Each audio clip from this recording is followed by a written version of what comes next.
Hello. What we're going to be looking at today are flipped classrooms. So the purpose of the flipped classroom is that students learn the material outside of the class and then bring that knowledge to the classroom, and then you can do the homework and take it up with them. So this allows you to work closer with students who may be struggling or students who didn't fully understand the lesson.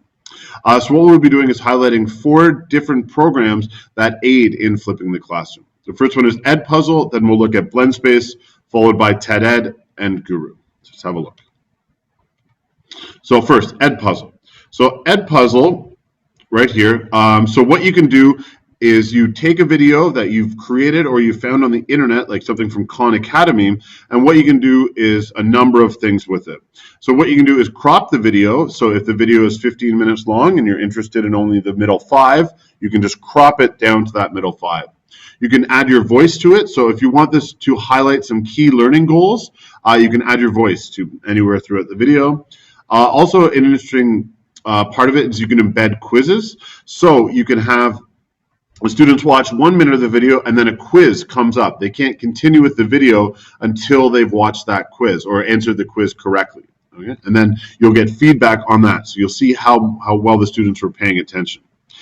So there's tons of videos on there that have already been created with questions. You can find those videos.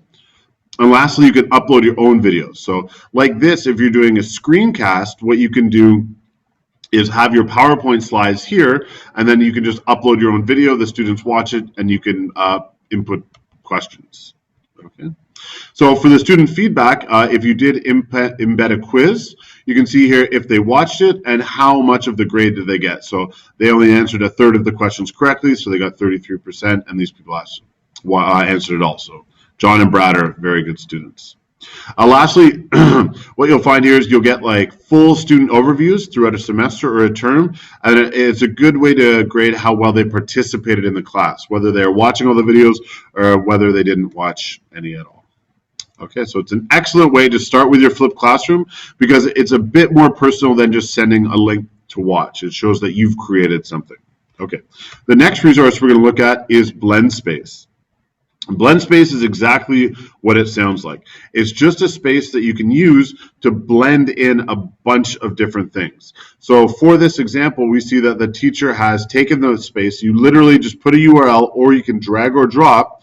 You see they have a video, they have a link embedded to a web page, and they have some pictures that go along with the lesson.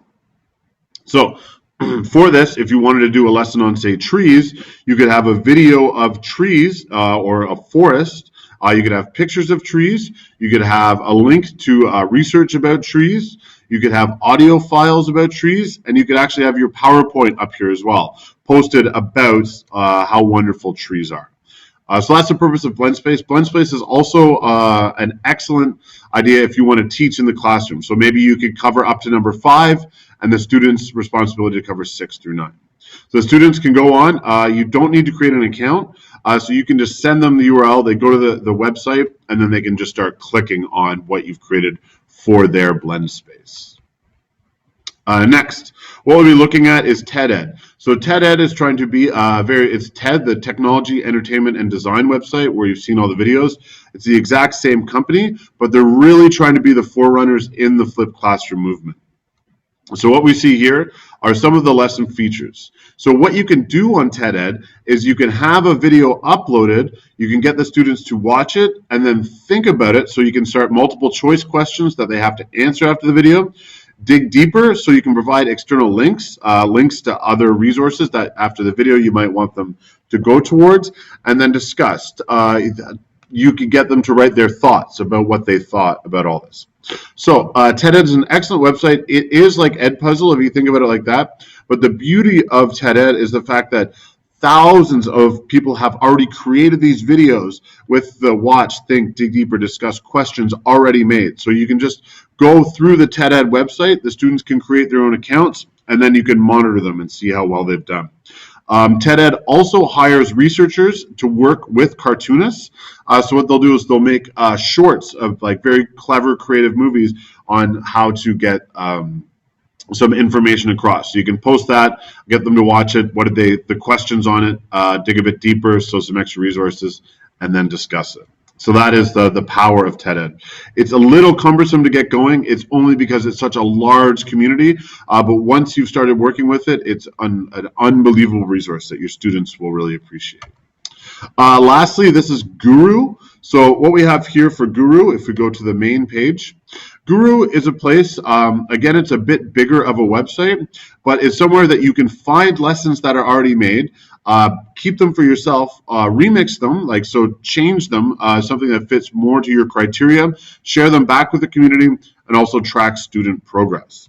So if we go to the community library here, what we will find is there's highlighted ones. But if you want something much more specific, we have science, math, social science, language arts, and different standards. So if we go to science and say biology, so this is biology. Somebody has created all of these different sections. So the cell, genetics, evolution, evolutionary history. So if we just want to look at the chemistry of life, biological organisms. So this is where we would start. We could click on it. We would start with these resources uploaded.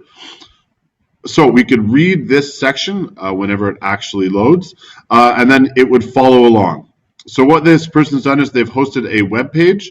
So the students will go through here. It's very text heavy, but maybe it's a higher level class that likes it.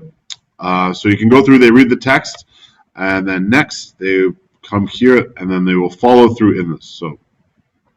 So they go to the Wikipedia page, and then finally they watch a video that is all hosted on this one page, and then they end it. So it's a collection of the summary, and then you can you can collect all of the data from your students at the end. It's a wonderful tool. Again, it's a bit big to start with, but if you're looking for an all-in-one platform for your flipped classroom, Gooru Learning is excellent. Okay, thank you very much.